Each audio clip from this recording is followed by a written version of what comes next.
Yena, thank you for taking this time to do this podcast. I really appreciate it.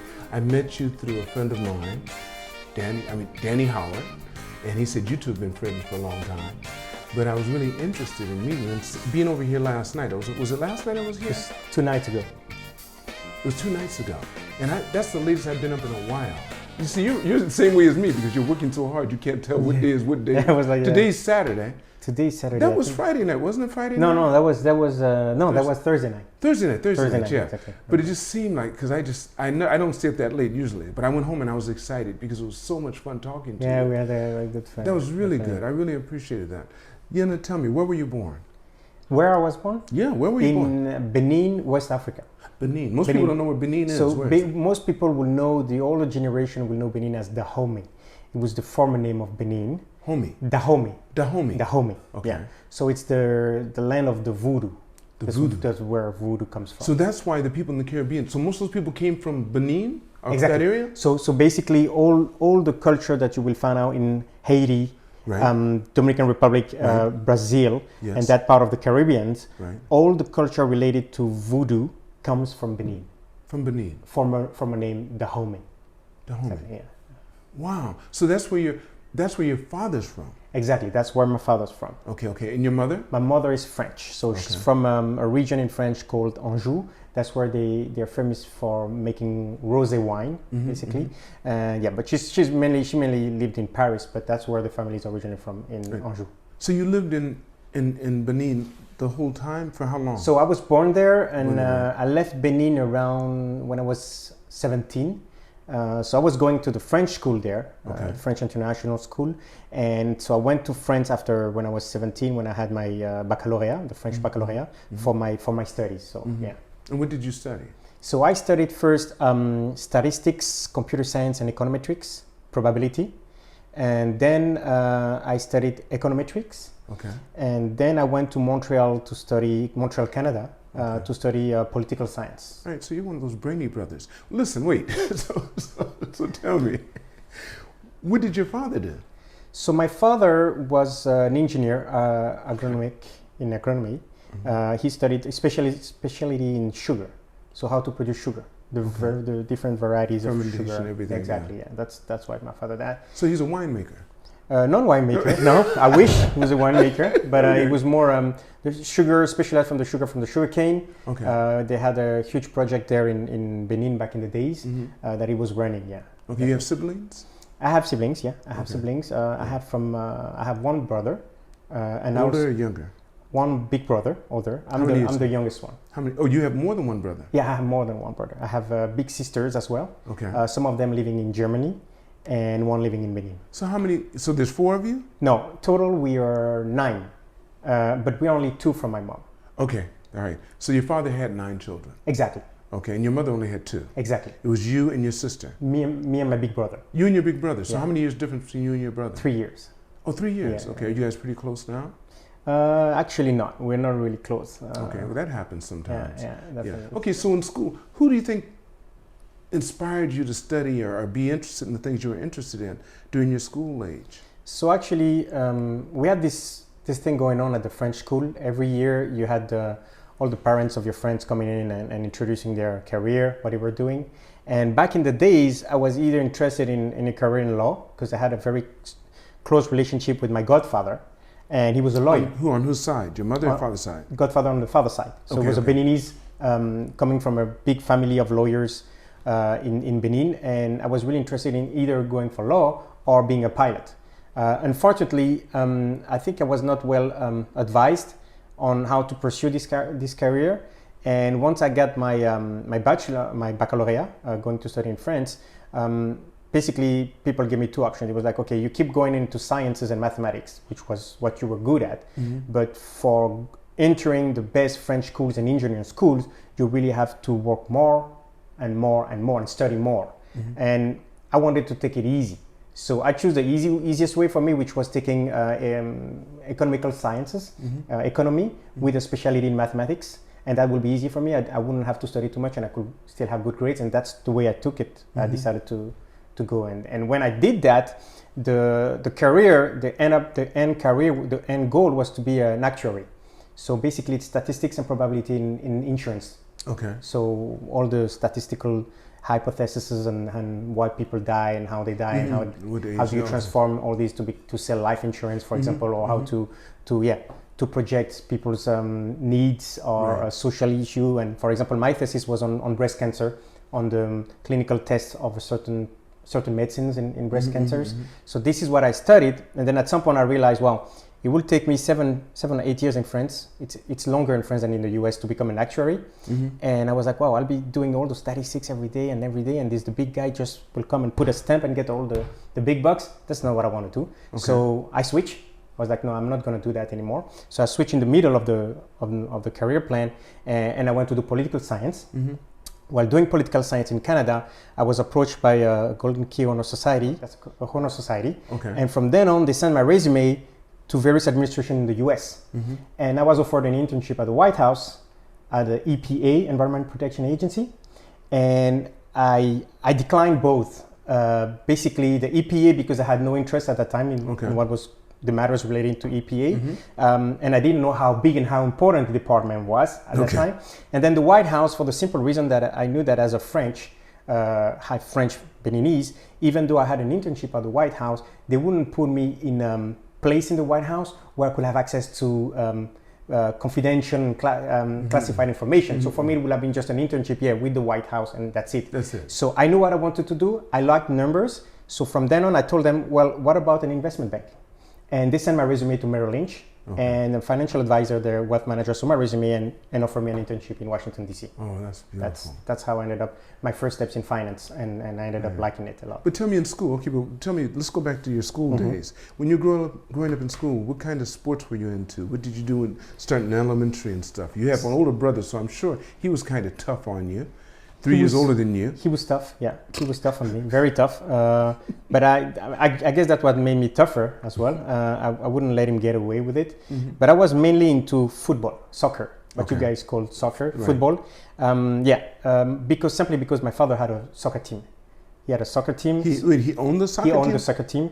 So it was playing for a commercial soccer team? Yeah, commercial soccer team. So they were playing, they had all the levels, all the grades from 5 or 6 up to 18 years old and older. And so we were having national games there, and the national local tournament. So I was training in that team. I was trained there, and I was also in the football team of the school as well. So that was my main thing. My idol was Maradona. And that's what I was doing. So I did many years of football. Then I started to have a clash with my father. He was really tough on me. He wanted me to be the best, obviously. He told me those skills, and I was, according to what people would say, I was among the best playing the game at that time. But then I rebelled against an authority and what I was feeling as too much pressure from my dad.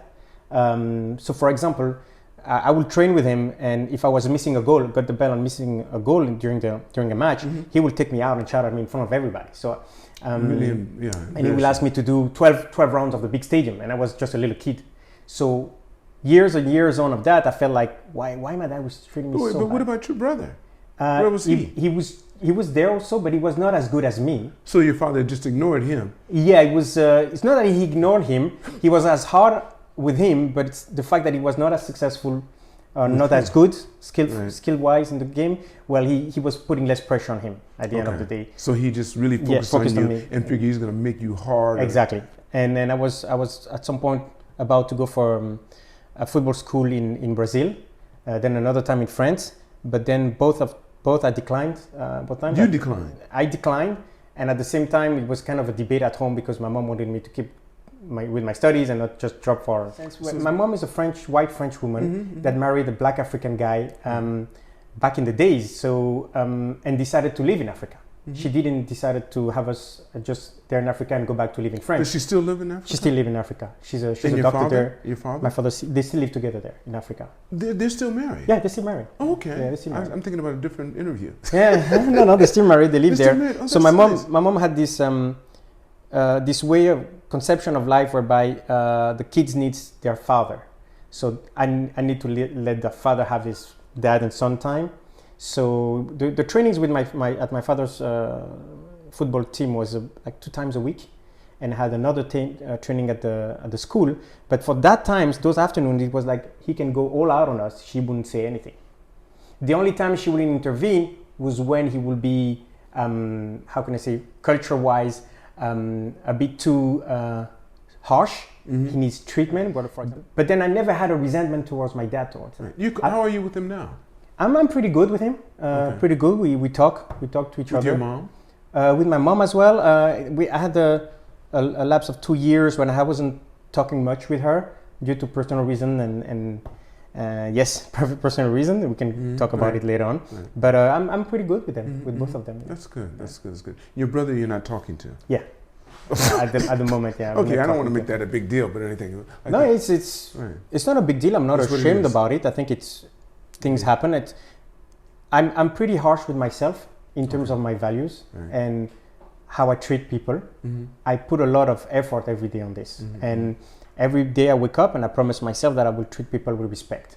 And when I see other people not being treated with respect, or whether when I see injustice, I really don't feel good about it, and I try to act up on that.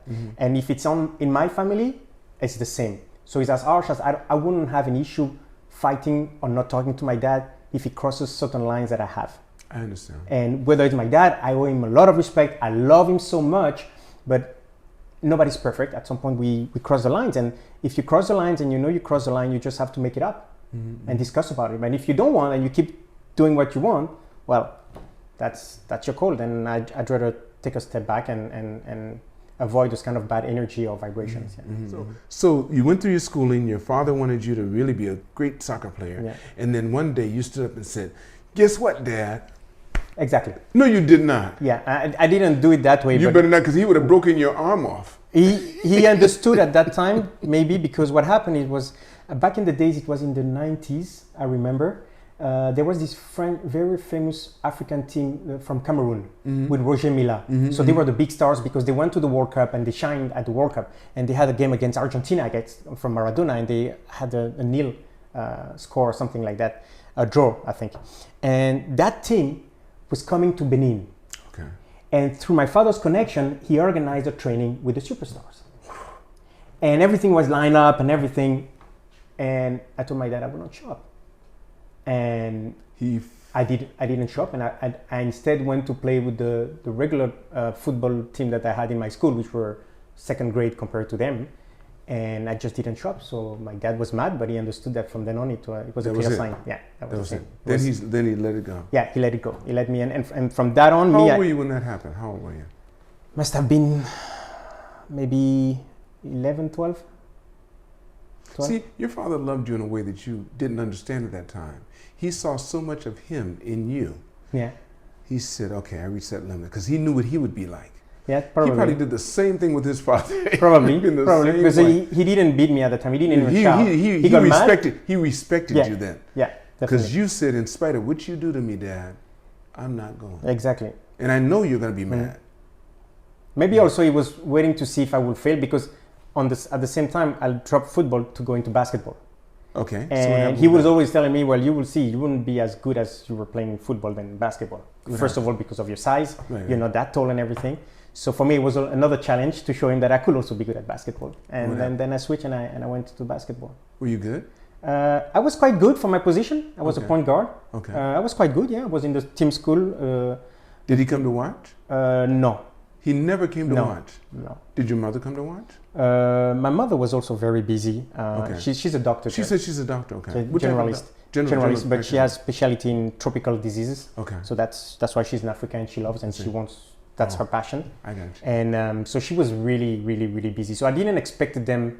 I never felt bad not seeing my parents. Because you knew they were both. They were both doing what busy. they were doing. I did some karate, for example, as well on the side for a couple of years, and they were coming at the official ceremonies that we had or contests that we had in karate. So they were showing up at those what? ones. Karate in Benin. Oh, karate. Karate, Shotokan. Oh, really? Yeah. I studied Shotokan too. Yeah, I Yeah, went I did. into blue belt, Blue belt, yeah. blue belt, something like that. Yeah. Yeah, and then I dropped. Yeah. That's interesting. Okay, so they did come to that. Yeah. So they said if they could have, they would have. Yeah. They yeah, just I guess could- so. they Yeah, just couldn't yeah. do it at the time exactly. you were doing I it. think so. Okay, so you finished. Okay, so through all your sports and everything else, you graduate. When was the first time you left Benin, or were you doing that every year? I You were was traveling a lot. I was traveling back to France every other year Every to other see year. my family. So my grandparents, they were Okay. living in the south of France.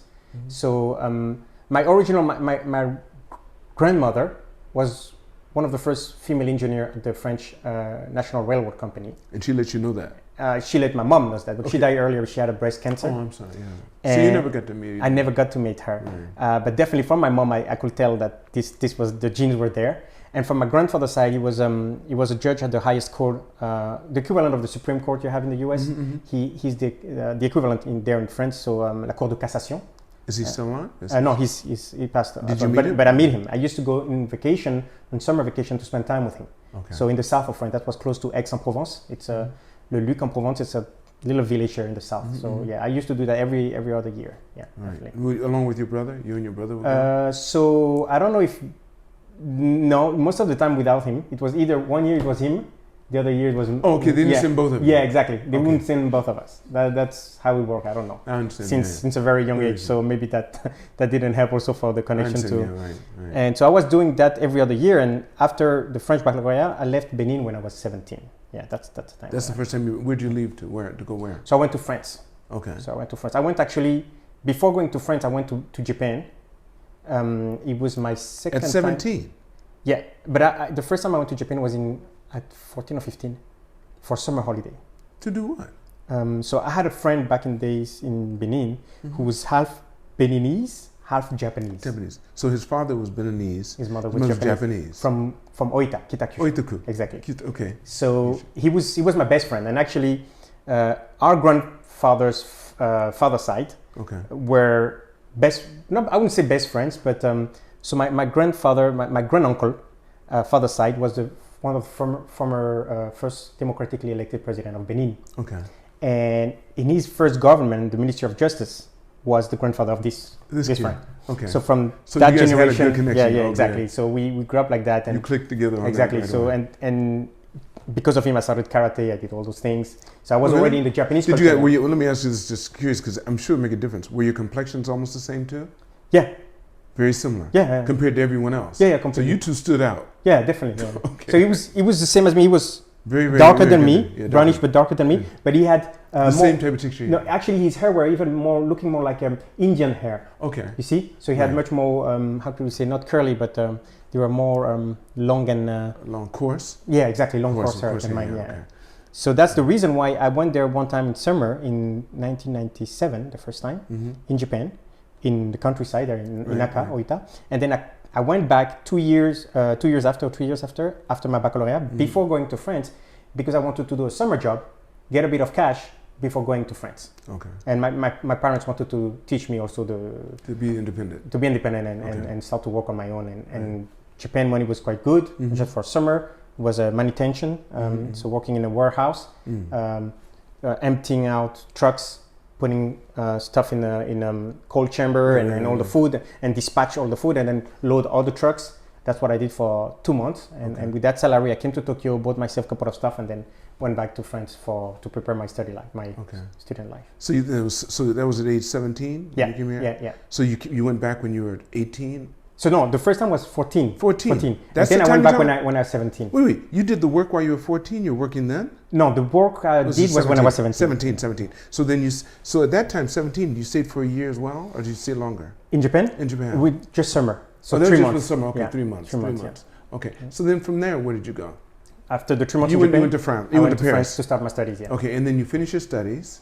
I finished in Montreal, in Canada. So because I did 3 years, a bit less than 4 years in France, Okay. and then I went to Canada To do what? to do the political science when I switched, when I saw, like I was saying, I was doing statistics and econometrics. That was the direction to be an actuary. And then when I decided no, that's not what I want to do at the end of the day, that's when I stopped and I transferred to Concordia University in Montreal to do political science. To do what?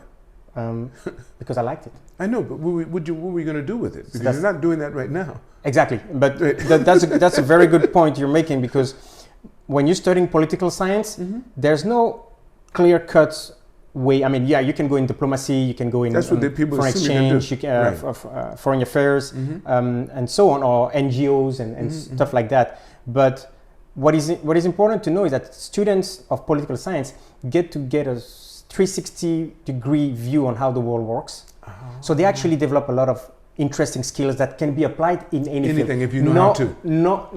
Except for the technical skills like mathematics and so on, engineering, of course not. But for everything else, yeah. It applies. And for me, it was an add-on to my scientific background, because I already had the mathematics and statistics background. So it was something that I really interested. And from my family background, it's really something that I've always been interested in politics. So. All right. So what happened once you finished and you got your baccalaureate degree? And then that's the internship in Merrill Lynch, Washington, D.C. Right. Internship for like a couple of months. At that time, it was the Bush years, so they were making it hard for people to sponsor us visa. Even though as a French, it was complicated, so I couldn't. They wanted to offer me a position, but they had to justify that, yeah, somebody in the U.S. couldn't do the job and everything. That's not possible. I'm just an intern, so anybody can do my job after that. So I came back to Europe. One thing I knew, I didn't want to stay in France. I didn't want to work in France. Why? Because in France, I always felt that I could never achieve my full potential. So I thought, I don't want to stay here. I don't know where to go. So the sister of that friend that I mentioned, Japanese friend, half Japanese, called me out, and she was in Japan at the time, in Tokyo, somehow. And she told me, why don't you try Japan? And this was a girl? Yeah, it was the sister of my friend. Oh, sister of your friend. Okay, right, okay. And she was saying, why don't you try Japan? And because I talked to her like my sister. She's my sister. And I was like, Japan, I don't speak Japanese. It's so far. I know I like Japan. It's a great place, but I wouldn't get a chance. If I don't have a chance in France, I don't see why I would get it. And she told me, well, don't look at things like that. There are people here that don't speak Japanese. Just try your luck. When she told me that, it was like, actually, she's right. So I went to the embassy, asked for a working holiday visa. I had a bit of cash on me, and I took a flight. And friends of the parents had an apartment here and in Keio, in Ashioji, somewhere like that. So I didn't have to pay money for rent or anything, so I could stay there. I was okay, I'll try this out, and I'll try if I find an internship or something. And I came to Japan like that with nothing in my luggage. You're 23? I was, so that was, something like that, yeah, exactly. Okay. And then arrived here, and I started to put my resume online and was approached by a headhunter for a position in an investment bank here in Tokyo, a French investment bank. So that's how, for me, the position was like, oh, great, now I'm here. I didn't have a job. I was doing some training on Forex and things like that. And then I was like, oh, there's possibility to have a job, a visa. There you go. And then I ended up kind of staying. And you've stayed since then? No, so I've been since then in Asia. I haven't stayed all this time. This was around 2007. Okay. And I've been on and off between Tokyo, Hong Kong, Singapore, and at some point a little hint back in France and Benin and Ecuador, and now back in Japan. Over what span are we talking about? We're talking about 14 years. Over the past 14 years? Over, that's been over the past 14 years. Where have you spent the most time in those areas? Tokyo. You spent more time here? In Tokyo, yeah. So what would you say the total time you've been here? Around 6 years. Of the whole? Of the whole, 14 years, yeah, 6 years you've been here. A good six, 7, yeah. Wow. Well, what do you like out of all the places you've been? What do I like? I mean, which areas do you feel the best about? Tokyo. Oh, you do? Yeah, definitely. Why? I have a special attachment to Japan from one reason. That's where I got my first real job, first offer. And I felt that the country gave me everything, all the opportunities that I needed to succeed in my life, or to succeed at least the way I was looking at it, and to grow professionally speaking.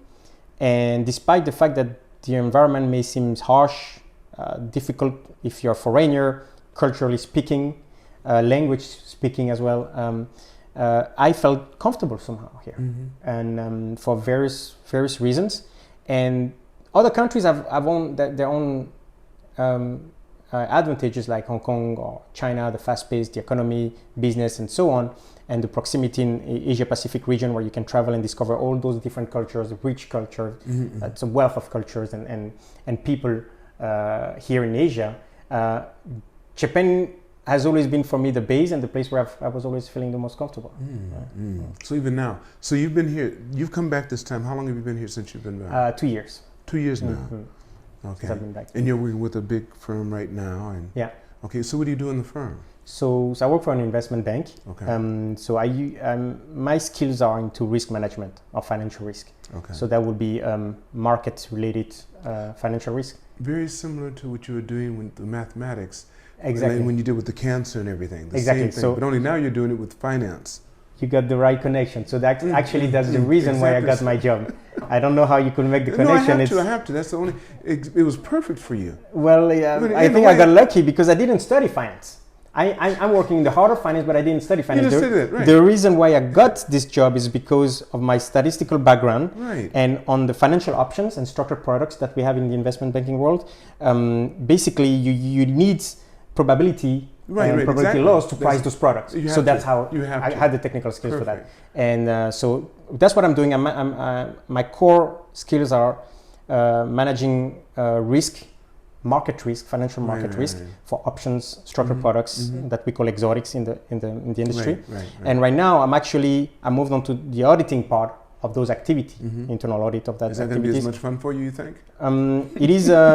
It is fun because in the audit side, on the audit world, you get also another 360 view of the firm, how the bank is run. That's right. Whereas when you're on risk management, you just manage the risk there. That's right. You don't know how treasury works. You don't know how credit works. You don't know how liquidity works. You don't need to. It's not your business. You just tell us what the risk is. Exactly. Whereas here, doing audit on different type of assignments and engagement, I get to learn and understand the whole connection between all the departments. Right, exactly. And that's why I learned.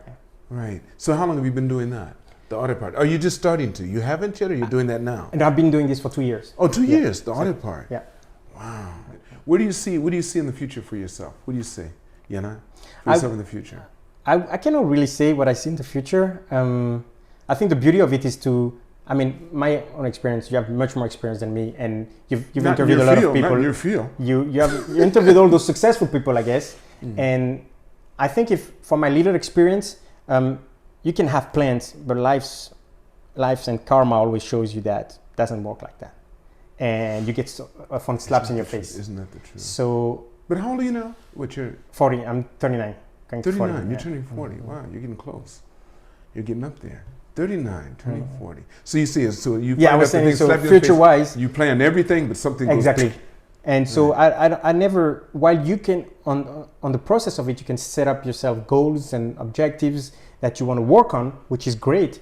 I always keep a room there for destiny, for life, for Mother Nature to do its own thing, and trying to learn on how to cope with that and learn how to accept that.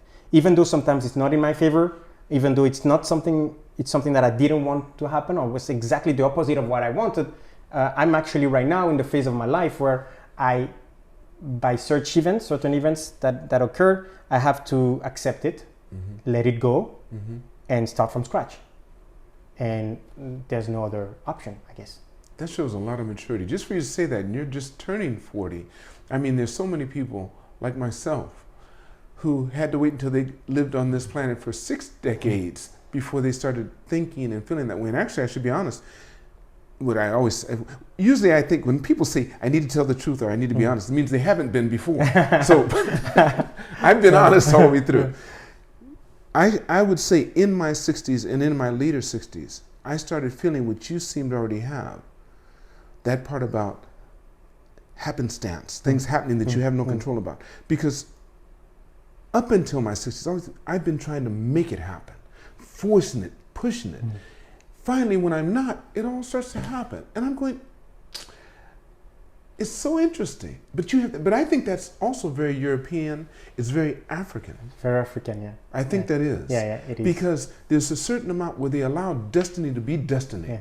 And you have no control over it. You said it, I wouldn't have been saying it in a better way. There's ancient wisdom. And this is what I believe is my that's what I'm thankful and grateful for, the education that both my parents gave me. Being brought up as a mixed African European, for example, I know a lot of friends of mine that have identity issues, from the very simple reason that when you're half black or when you're black, from a very early on age, you're portrayed in a society, in the media, as or in a condescending way, downgrading you. People look down on you, and so the image that you refer to and that you look up to is not necessarily a good image. At least what is portrayed in the media and all around the discussions in the history. But I was lucky enough, from my father's side, the blackness, the African culture that he had was so ingrained, and they told me how to respect and be proud of that heritage. So it was not like, for example, the African American community there that was out there in a world that's surrounded by different whites or Indians, or felt like this is not my environment, and being ostracized from the very first moment that they step in that we were in our land. It's our continent, it's our place. And when you have that, and basically when you walk in the streets and you feel like there's 300 ancestors that are walking beside you, and you know their heritage, you know the story, you know they're about the kings, and in your own family they are very strong people, then you have role models. And then you know where you come from. So when somebody ignorant enough or doesn't know how the world works comes and trying to put you down, well, you stand on your ground.